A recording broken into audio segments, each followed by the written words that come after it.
prior to the integration of women in technology. Yeah. People are waiting in line to be employed. Do you know what I mean? Yeah, they're waiting for the opportunity to come. Yeah, and there's just imagine yourself as the highest level of yourself that you can possibly see. Right. It starts there. Leriba.ai is basically a startup that focuses on using technology for social good, and we have an initiative to train 1 million women in AI and intelligent automation by 2025.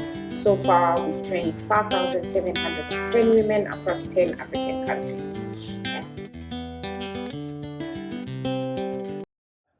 What's happening, people, and welcome back to Underrated Individuals podcast. I am blessed to have a sister, somebody who's doing some amazing stuff on the continent, who's just doing some amazing stuff in general. And Tholang is here with us in the building.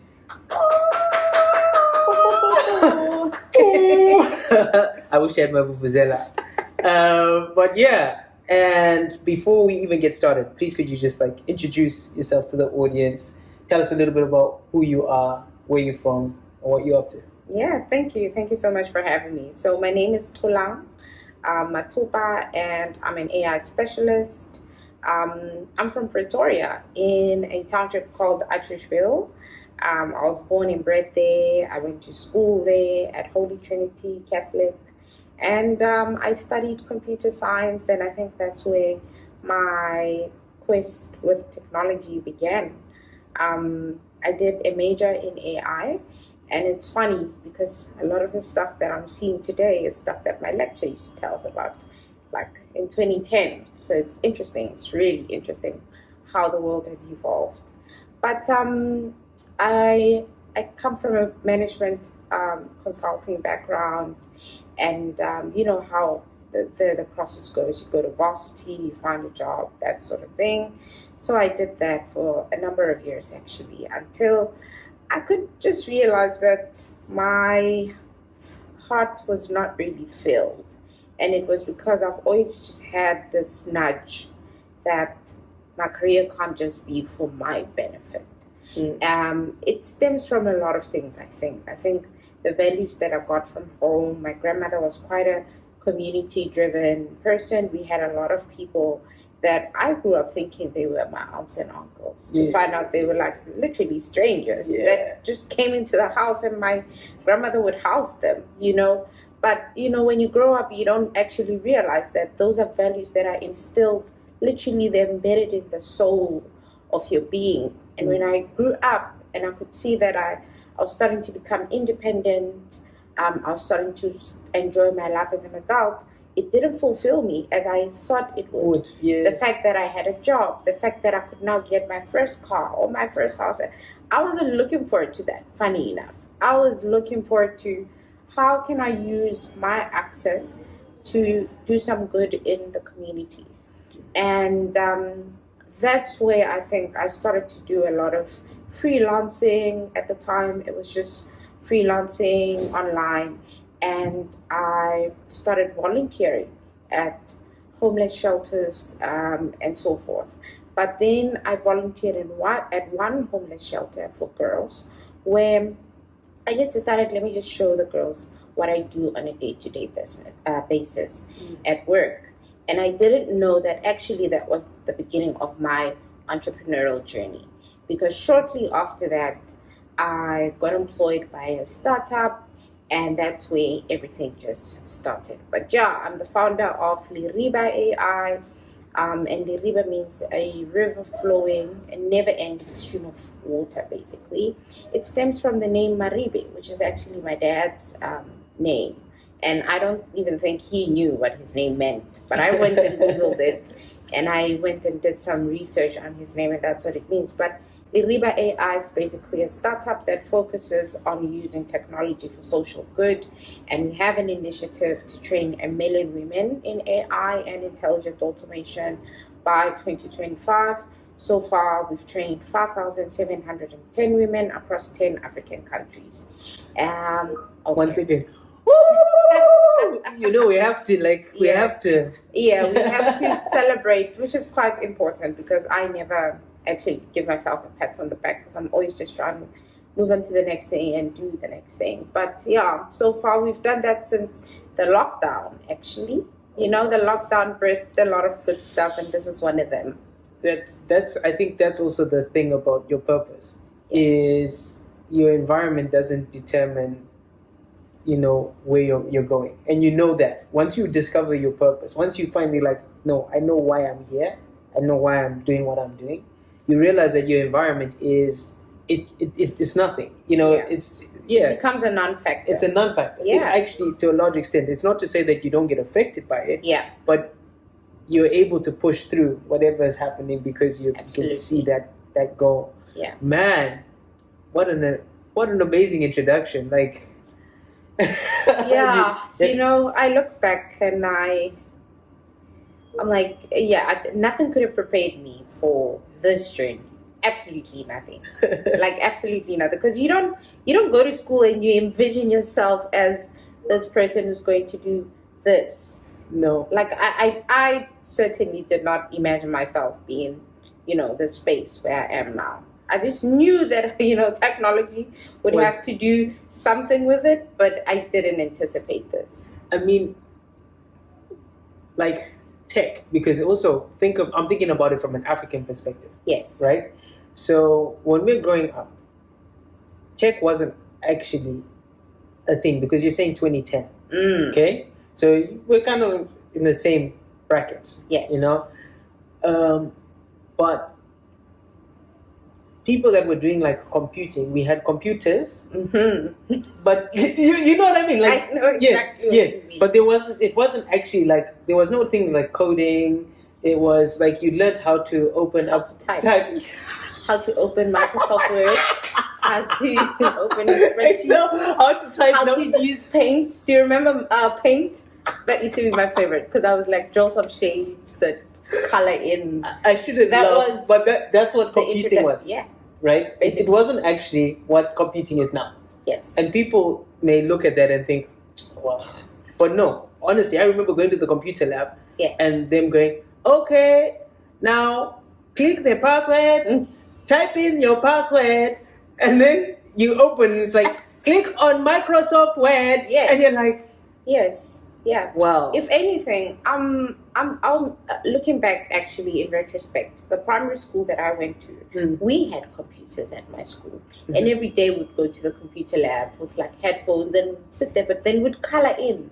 But still, I look at that and I was like, that was my introduction to technology. Yeah. Then secondly, another, I think, big moment for me was we had a school competition, a dance competition.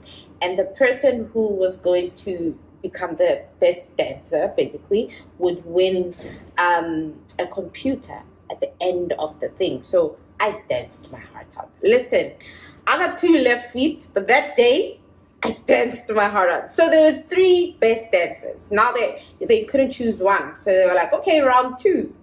And round 2 was going to be whoever types, so they gave us a passage. And whoever types the passage the fastest would win a computer. And then, shame, they were so gracious. And it was a furniture store that organized this thing. And we went to the furniture store on the Saturday, I remember quite vividly, for the round 2, right? And we had to catch a taxi, and my brother was with me, my elder brother. And we went there, and we typed, and I typed the fastest. I'm sure I was like going at, I don't know, 2 words per minute, I think. But I happened to be the fastest typer, and I remember the other one won like a scooter, and I can't remember what the other one won. But I won the computer. Yeah. It was called the Educom. Okay. Yeah, it used to be called an Educom. I won that computer. And it was like, you remember the big gray screens and the big keyboard? Yeah. Yes. Yeah. And I used it for Mario. I used it for, we played games. Like I used to play Prince of Persia at my father's like workplace. Like I'd go to work just to, and you jump up and down. I was glued to that screen every single day after school, just playing Mario. See, yeah, man. And the beautiful thing, I think, like when I'm listening to this, because we do this thing in Africa where we talk about education, and you and I have had a conversation about this, and we know that whether we like to admit it or not, female education was on the back burner for a long time as well. Yes. So it's not to say like, yeah, maybe things might be leveling out now because we actually are seeing more African women surpassing African men in terms of the level of education they're Yep. getting. People may call it intellect, whatever you want to call it, but Yeah. that's the data is kind of pointing in the direction that an African woman going to further education is more likely to. Yeah. Okay. Now, what's it like in the STEM world from your experience? You know, like people don't like, this is not a leading question. This is me genuinely Yeah. like what's it like? Because Yeah. engineering, I know, is predominantly male. Like that there, because of the mines Yes. and the situation around engineering is predominantly, that industry runs the Yes. engineering section Yes. in a lot of our countries. Yes. But again, we've got the others, the sciences, you know, the technology, which is fairly new as well, Mhm. and maths. Yes. It's like, what does that look like from your perspective? I think the evolution is crazy. Number Okay. one. Okay. It's growing at a rapid speed that can't really catch up. Okay. Right. That's the first thing. Secondly, it's an interesting world to exist in as a millennial, I think, because you get to experience the world a lot different because you are with the people that were there in technology prior to the integration of women in technology. Yeah. You get to hear their perspective, you get to see the way in which they are adapting to this new world of technology where now in comes Tholang, and this guy has been working in this business for 20 years, but then I have to tell him how to roll out an AI strategy. It's a tough one. But you learn to navigate those kinds of environments I think for me, the main thing was I was lucky to have been raised by my dad. So my dad was a single dad, and I'm not intimidated by spaces where there's a lot of men because I was raised by a man, right? So for me, when I get into a room, my gender is a non-entity. My skin color is like all of these things that obviously play a big role. For me, I literally just chuck them out of my head. If anything, I don't even think about them. Because I'm just there. I'm like, if I'm coming into the space and let's say it's a business meeting or a networking event, I'm not saying I'm Tholang, the woman, the black. Do you know what I mean? Yeah, you're there as a person. Yes, you're a person in a space. I'm an AI specialist. I'm an intelligent automation specialist. That's what I do, right? And for me, that is the one key thing that I think a lot of us women need to learn first. That these spaces are open for us. We just need to learn how to exist in them without being so insecure, without thinking too much about it. And I get for many people, it may be intimidating for obvious reasons, right? That a lot of people just feel some type of way when they feel like the space is not representing them in a certain way. For me, I'm like, that is the ground that should make you want to go into the room to actually take your place at the table, because if no one actually steps up to the table, then the table doesn't know that person that is needed at that table. Basically, you know? Basically, and that's another thing. I think another part of the conversation or the dynamic of women in STEM or women specifically in technology is how, like you were saying, that sometimes it's not that the gates are closed or the doors are closed. We're just not stepping in. We're just not pushing hard enough to say, yes, I exist. And just be there. Even if it's uncomfortable, just be there. But always remember that it's your skills and your qualifications and your experience that should speak the loudest in the room. And I emphasize this so much when I do my trainings, that I'm not training you because you're a woman and you should occupy a room because you're a woman. No. You are going to go into that room because you're skilled, you're qualified, and you're experienced. And you're a woman. Cool. Which is cool because you bring a different kind of perspective by virtue of your womanhood. And that's great. And so do men. Right? Do you know what I mean? It should be a table that everyone is like. I think, and what I'm hearing, and you know, even when we had our conversation, what I'm hearing even now, even more loudly and more clearly, is it's like it's not that there are no inequalities, but don't do yourself a disinjustice Yes. and adopt somebody else's mannerisms or put them on yourself. It's kind of like we've had this conversation to do with race. Like most people in the UK, like we hear at the Oxford Business Centre, here in the UK, they don't use the term coloured. And when I tell people I'm coloured, they kind of go, and I'm like, no, it's okay. It's okay. It's like, hey, I know, nothing's gonna happen. Yes. It's allowed. Yeah. And they're like, what do you mean? And I'm like, okay, so coloured is generations of a mixed breed. Yes. It's its own That's thing what now. we call mixed people in South Africa, in Africa, basically. Yes. And then I was explaining, like, a mixed person has a privilege that most colours don't have. Yes. Is the ability to see a white person as a parent and a black person as a parent, right? You are dead in the middle. So even when you're interacting in business spaces with white people, you don't have that complex. You know that complex that we all kind of have as Africans. Yes. Like whether you're colored or black, there's that complex when you step into a predominantly white space and you feel uncomfortable. Yes. And sometimes it's there. Yes. But sometimes you know it and you can see it and you're like, why am I doing this to myself? Why have I taken on these people's drama and trauma or whatever it is and put it on myself? Yeah. And I think when you have skills, the confidence it brings, like you training these women, the confidence it brings in you knowing that, look, I can now see your bias for what it is. Yeah. I don't have to engage with it. That's your problem. Not mine. Exactly. I'm going to do what I'm doing. Exactly. You do what you want to do. And you come into the space and you do the job and you do it excellently. Yes. I think the main thing for me was that, I try to hold myself to the highest standard as I possibly can.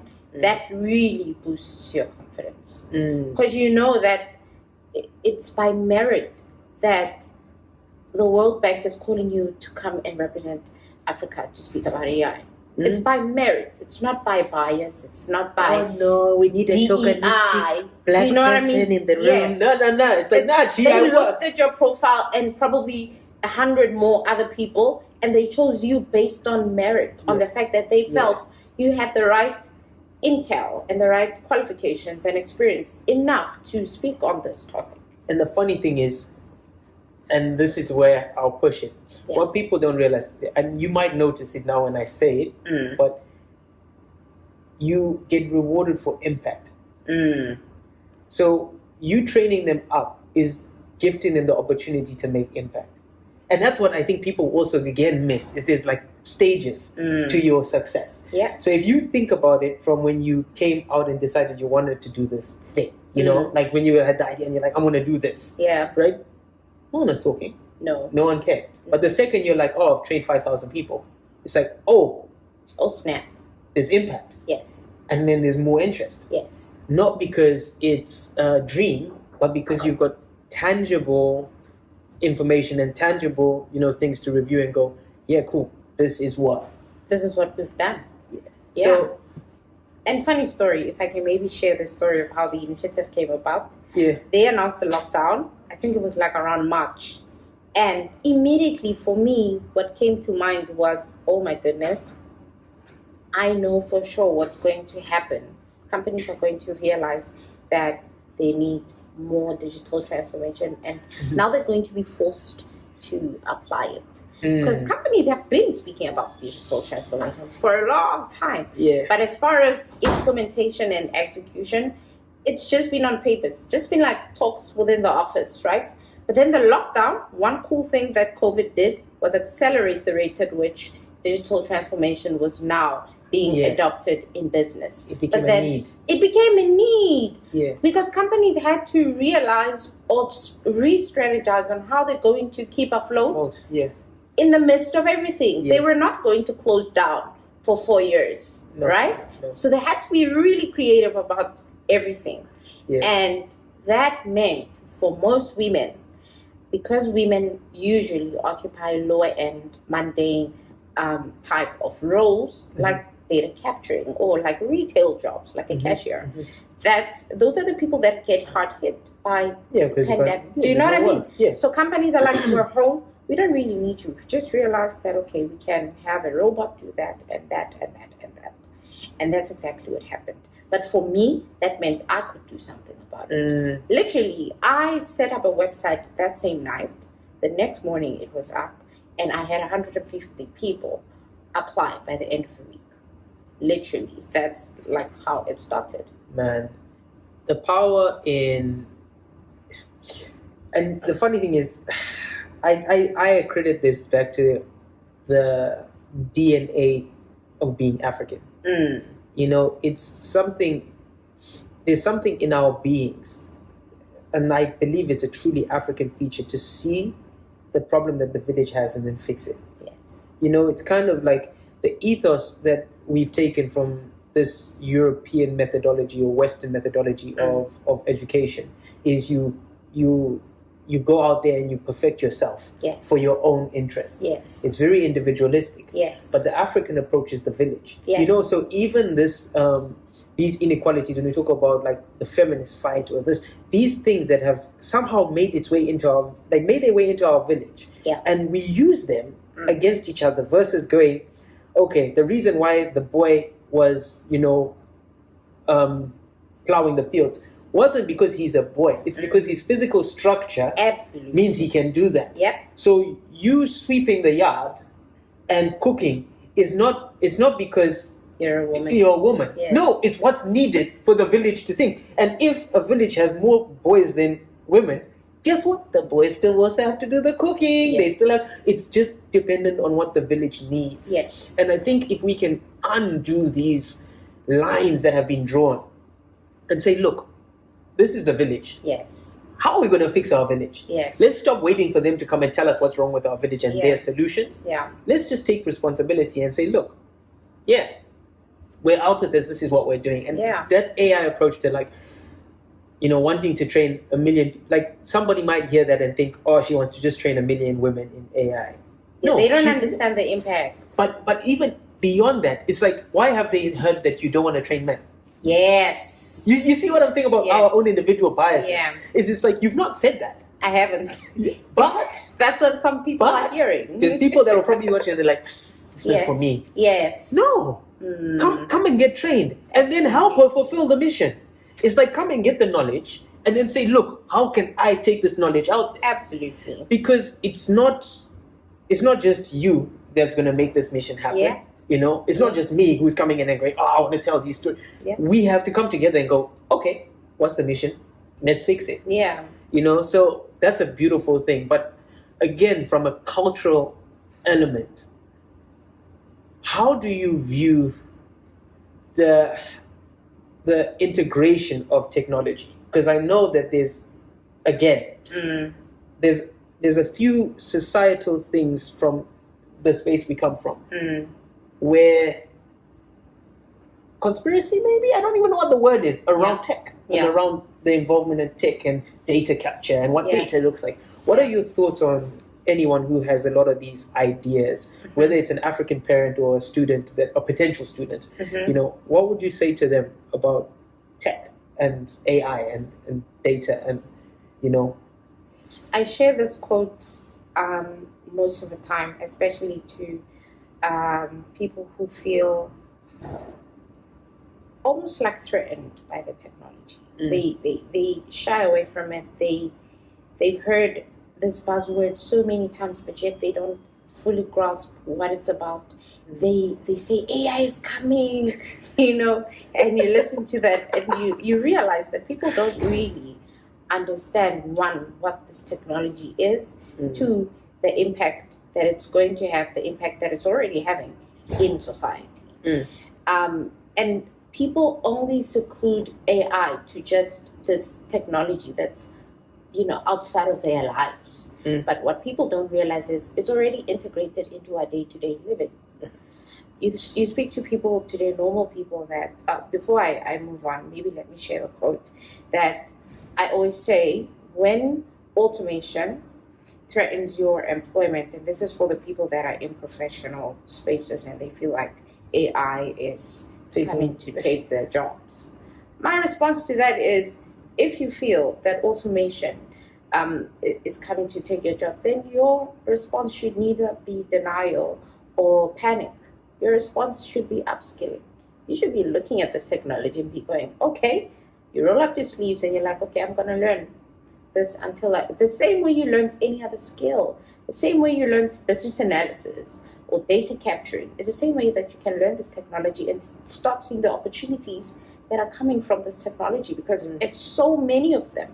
2.3 trillion US dollars is estimated to have, as like the GDP that can come just from Africa alone.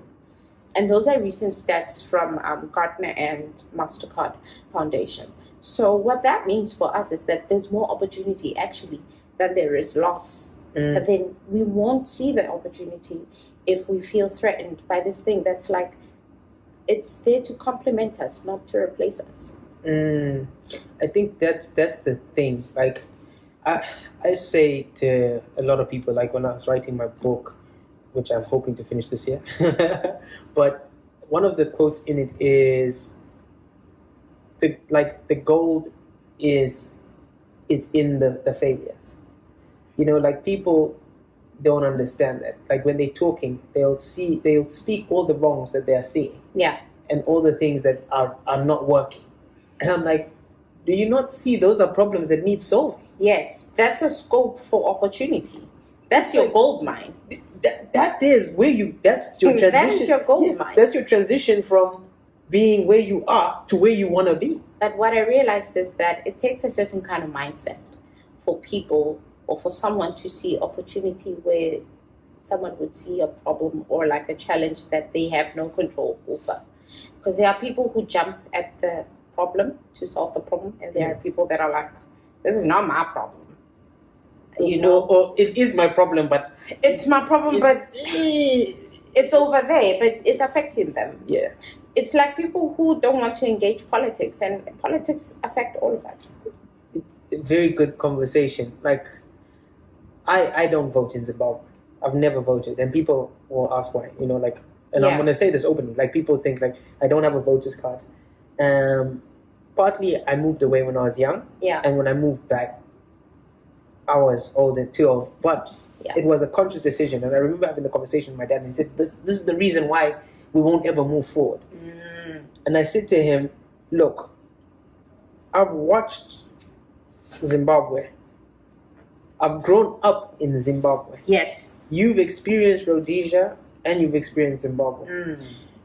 Your findings and your understanding of this environment is very different to mine. Yeah. So what I've seen is one government, one party state, my whole life. Yeah. It's never changed. Right? Yep. And I realized that the change I want isn't going to come from those people. Yes. Why am I voting? Why am I spending time standing in lines? Yeah. And my father was like, what do you mean? I said, well, if I can see the problems, if I want to change kids' lives, then I need to build the systems that change kids' lives. Absolutely. Why am I waiting to tick a box and hope that person comes up with the solutions? If I can see the problem, I should be the solution. And I think you're right, that it comes from different... and I'm participating in politics. Yes. People don't realize this. You don't need to be in government to participate in politics. You don't. If your vote is the only thing you feel you have, then that's what you have. Yeah. It's like you've got more, but it's up to you. Yeah. So your stance to pursue this mission, and by the way, Underrated Individuals is on board. Like, we want to help wherever we can. We want to feed it and get this to 1 million people. If we could put this video out tomorrow and get 1 million views on it, where are we directing those people to? Yeah. To the website, obviously. Okay. Yeah. Where there is information about the initiative, information on how to apply, if they want to find out information about what the training entails. It's like information about the curriculum and that sort of thing, sort of like the flow of things. They can get to learn that from www.womeninIA, not AI, in IA.com. Yeah, and that's where all the information is.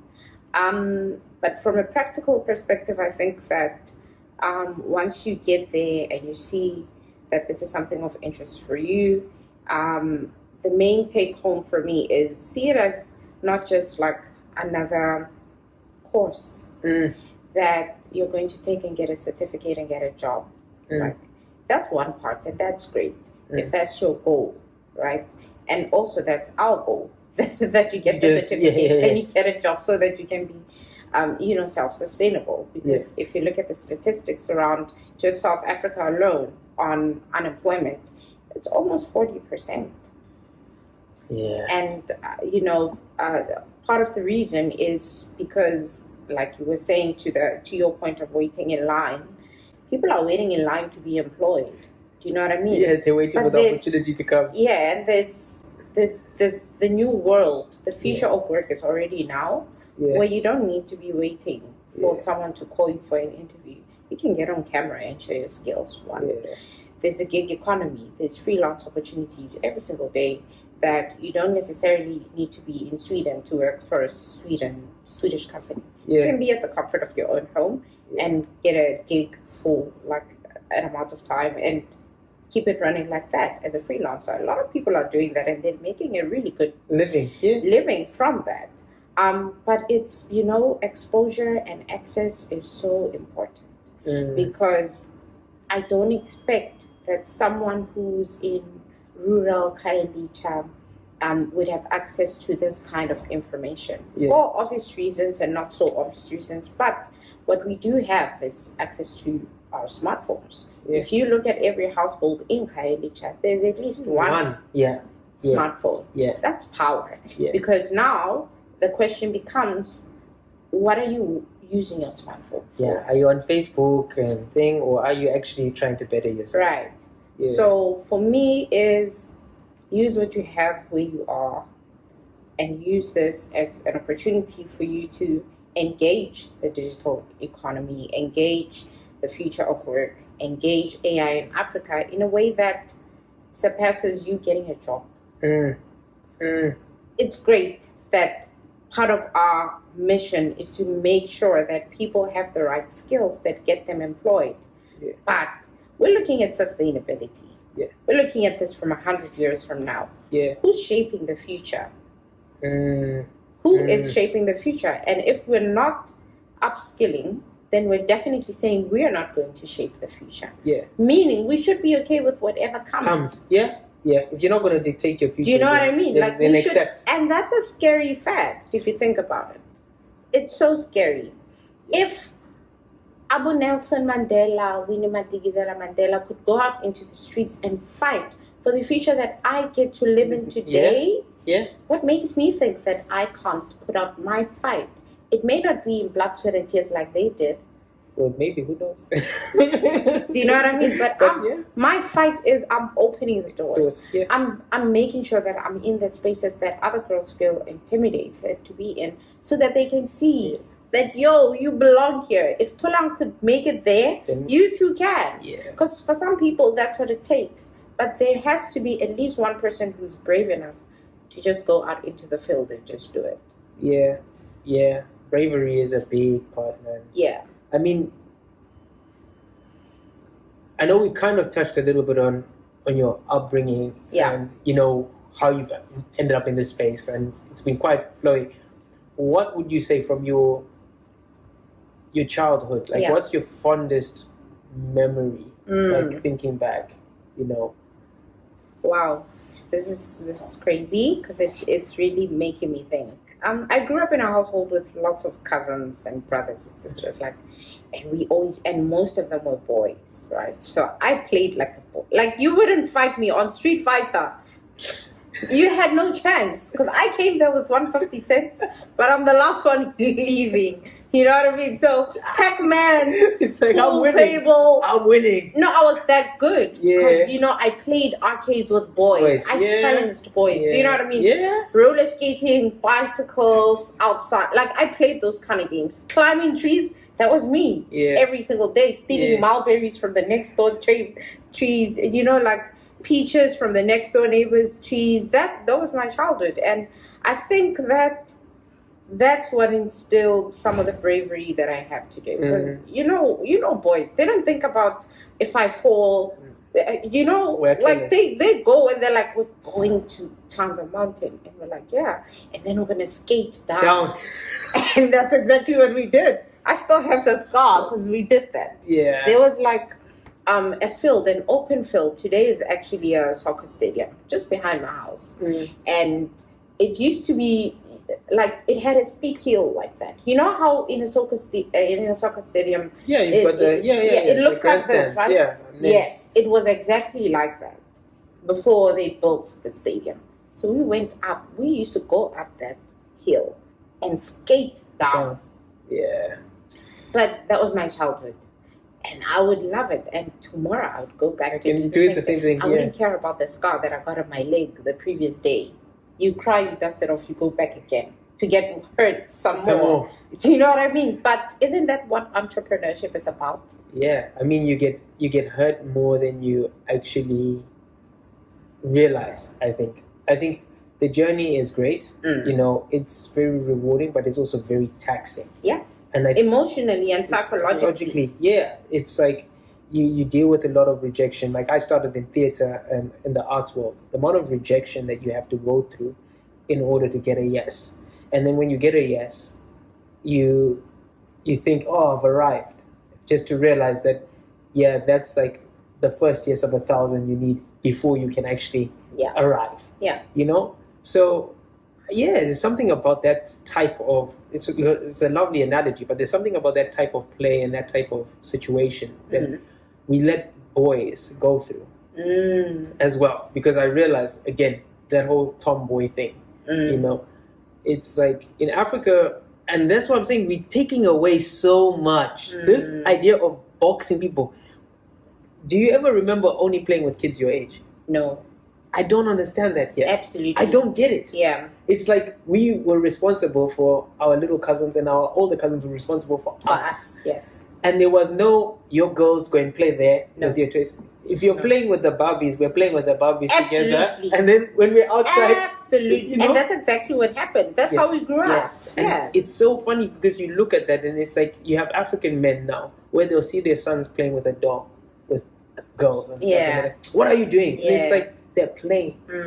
They're kids. They're kids. They're being kids. They're using their imagination Absolutely. to create stories, And I think there's so many things that we have kind of negated or taken away from our own cultures, natural culture. Yeah. And started to add a lot of bad things. Yeah. And when you think about the Ghana phrase, the Ghanaian phrase, Ghanaian phrase, sankofa. Yeah. To go back and take the good and bring it forward. Wow. Sankofa. I first heard that word from Thandi Soma's wife. Yeah. Yeah, she has a song, I think, or an album called Sankofa. Yes. Yeah. And she's one of my favorite artists. I love her. Fire. Oh, I love Thandi. So I really, really want to meet her. Funny story, I once actually got the opportunity to meet her. And then? I was at Food for Stanley in Johannesburg. Yeah. And I was coming out of the bathroom. And then she was. And there was nobody, no disturbance. And what did you do? I went the other way. Oh my God. It's like, what's wrong? I went the other way because I was like, oh my gosh, she's Thandi Soma's wife. I went the other way.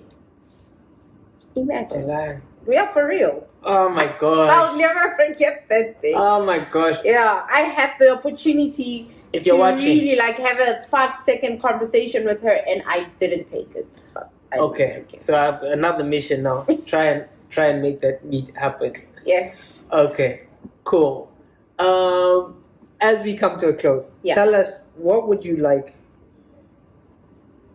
the young African woman, because also the thing is, there's 54 countries, I don't know, sometimes it changes, 53, 54, 55, who knows. Yeah. But there's 54 countries in Africa. And there's a bunch of young girls, young women, who either feel disempowered or are taking on somebody else's trauma, and not looking at the opportunities that they have and what they bring to the table. They've been told that they are responsible for the cooking and the cleaning.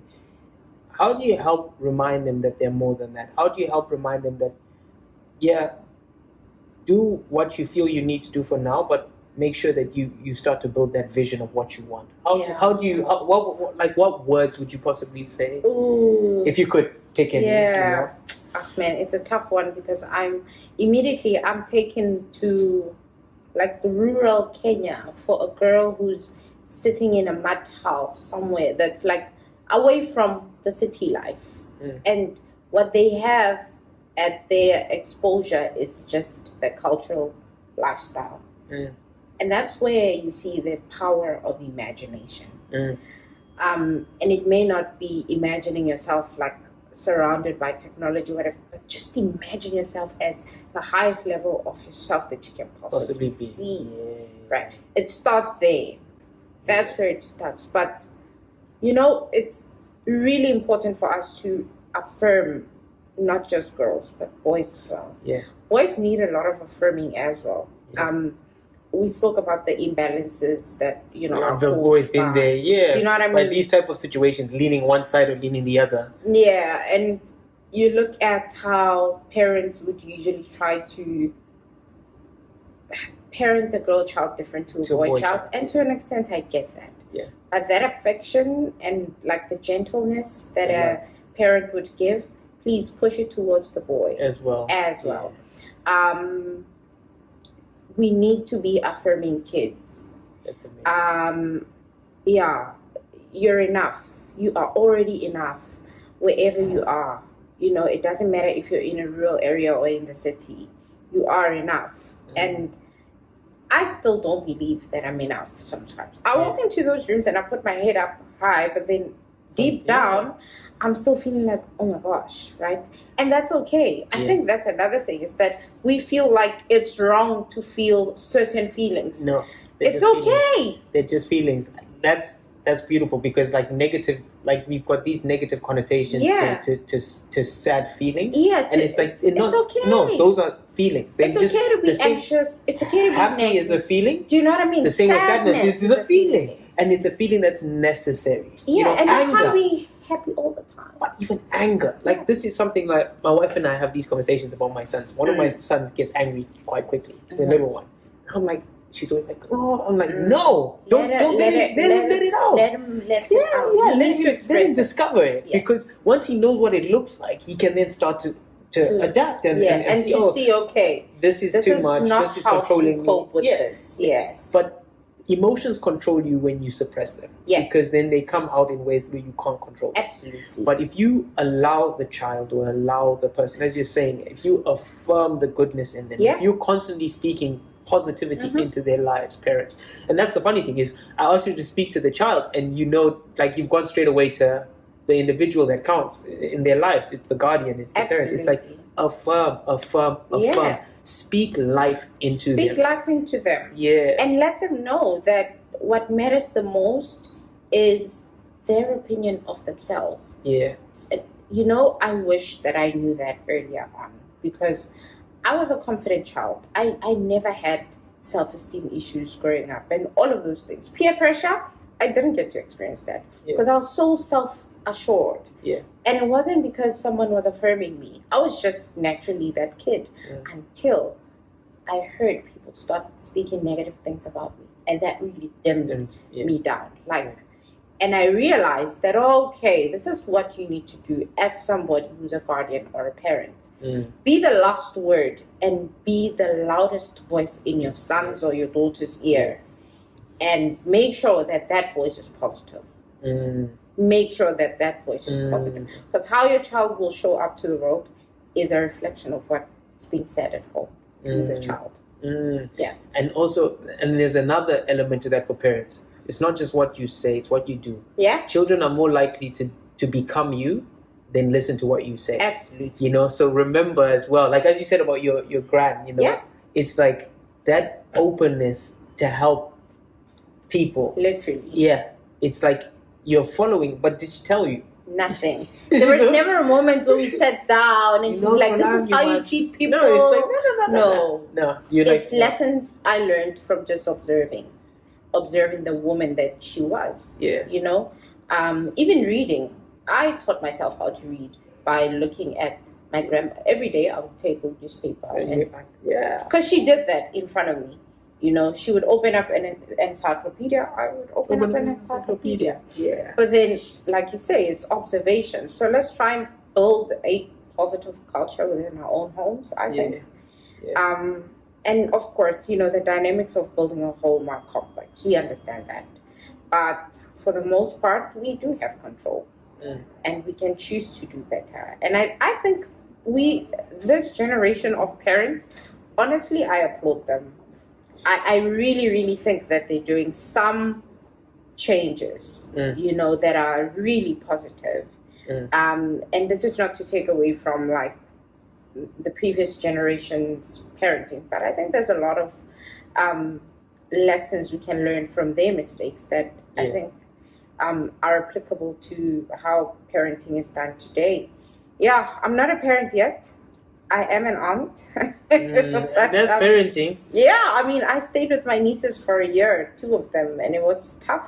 You know, that's like, yeah. I think my father said it best to me when I was leaving the house at 17. He said, "The father is to not father your own alone, but to father the world, because you understand the world impacts yours, and you want yours to impact the world positively." Yeah.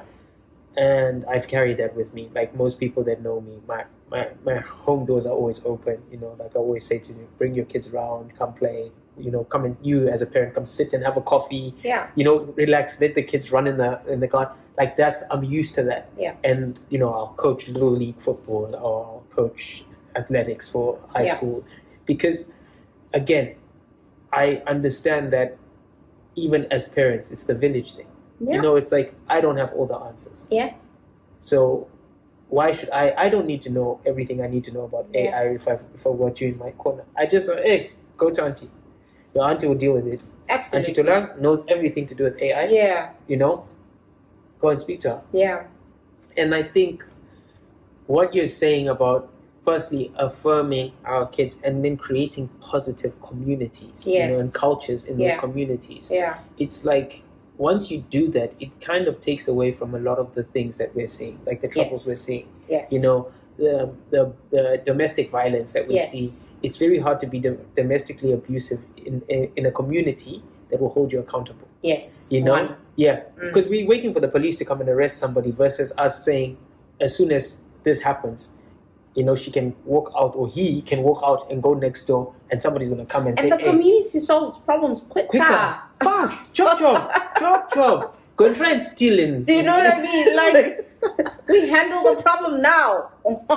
Chief, what did you do? See what the community will. You know what? You are better with the police than with the community if you do something wrong. Oh yeah. That's so true. You know. Man, any last words? I look forward to this year with like just endless possibilities and a positive outlook on it. I look forward to seeing the ripple effect of this initiative beyond 2025, beyond 2030. I look forward to being 60 one day and looking at what this has done. For me, I think that's where I'll go exhale and like just see what this has actually done. My mother-in-law is 80. Yeah. She's running ZOA, Zambian Orphans Aid. Yeah. She's put so many people through school. She's opened schools. She's still working. You guys, you women, you know what? You never African stop. women. Yes. African women don't know when to also just say, Naya. No, it's like you want to keep giving. No, bring the gift that keeps giving. Yeah, empower people and also take a seat and be a grandmother. I've said that to my mother-in-law. It's time. She's 80 something. I said it's time you enjoy your grandkids. You should be doing more holidays. And she feels like she can do that while working. And she's got a bunch of surgeries on her back. She's writing different books. She's going to the States for this thing. She's opening a school. Do you know what? Actually, now that you mentioned, I see myself becoming like that. I can see it too. I shouldn't say, but I can see it too. We'll be calling each other and Jerome, where are you? Yes. I'm just here, you know, on holiday in safari. And you? I'm just doing this conference. But here's another thing. With wisdom, with age comes wisdom, right? So there is a place for an 8-year-old me who's going to share a lot of lessons. Yeah, but there's In also the future. there's also hopefully To the world. yeah, but there's also hopefully going to be a community of people that should get to enjoy it, including like nieces, nephews. Yes. By that time, maybe Enjoy grandkids, Yeah. grandchildren, maybe great grandchildren. Who knows? Yeah. And that's the element of being the gift that keeps on giving is great. But remember also that your energy is not like the sun, like the world. Yeah. It's not endless. And someday you will disappear. So just make sure that, and you have no control over that day. So make sure that you still tap into those people closest to you. Yeah. It's because they need you. They need you. It's not even like that. Like they need you. The world wants you, right? But can do without you. And that's something I learned as an artist. Is as soon as when I was on Big Brother Africa, the world was talking about me. Yeah. And on the continent, I was like one of the most popular individuals. Right. As soon as I came off the platform, I was watching the numbers dwindle. I was watching people's interest fade. But the people that were still around, your family. And that's when I had the realization. And I say it to my wife. I'm like, I've been at the top of the food chain. I've been at the bottom. I've been homeless. I've had nothing, and I've had family members leave me and not support me. I've had family members who have supported me. Yeah. Regardless, I'm closer to some family members than I am others. But knowing who those people are, it makes me want to be around them more. So even while I'm still now climbing, despite living like 7 lives, you ask me, I'm like still like very intentional with the people I speak to. Yeah. Yeah. So please, I'll try. Give what you can to the world, but please remember to just preserve some for the good people in Pretoria that will miss you and want to see you. And be around. I think that's another thing, that you don't feel like you matter that much, but you do to people's lives in that sense. Yeah. Because you're like, I'm just like, honestly speaking, I always feel like, I'm just Tholang. I'm just another cousin. Just another. Do you know what I mean? Like, I'm just me. But you're not. You are so much more than that. But and that's where you understand the power of the human being. Like, you're not just born into your family because you're born to your parents for your specific reason. Yeah. You're born to that family and that community for a specific reason. And sometimes it's your presence that it's just needed. You don't need to be doing anything, saying anything, giving anything. You just need to be there, and it matters. It matters to a lot of people. Like, I'm adopted, so I was adopted at 2 weeks. So again, born into this family and given to this family. Yeah. And I'm so close to like my family that I don't even consider myself, like, I don't look at myself as an outsider. Yes. I am part of them, and they look at me as part of them. Because you are. Yes. So I've got a bunch of nieces and nephews and people who are like, hey, Uncle Jay, and it's just one of those things where I was very selfish when I was younger, because you don't see it, you don't understand. You don't understand that you're part. I think parenting gives you that view as well. Yes, I can agree with that. Having my sons, it's like, it's real. Yeah, because like because now you don't see Jerome the individual anymore. You see Jerome the dad, the uncle, the granddad, you see your role in community in so many hats, right? And I think it comes with just parenting. I think it's just one of those epiphanies you have as a parent. You realize your role as a human being goes beyond you. You realize that if you die, God forbid, there's so much impact that you're going to make by your presence just not being there anymore. Man, my sister, thank you so much for connecting. Thank you so much for doing this. And with Leriba.ai, I think, just you were built to do something magnificent, and it will reach more than 1 million people. I know that much before the end of this year. Not because we're here only affirming it, but because we are genuinely going to touch the ground running. Absolutely. And speak to as many people as we can, and just make it happen. We're going to make it happen. this year we're making it happen. Thank you so much for having me. And thank you guys for listening. Please make sure you guys check out all the details in the caption. Follow, get in touch. Whether you're a man, a woman, white, black, I don't really care what you are. Your identity does not define how you partner with people. It's what's inside you. So reach out and see how you can be part of this journey. One love. Stay blessed. Catch you on the next episode.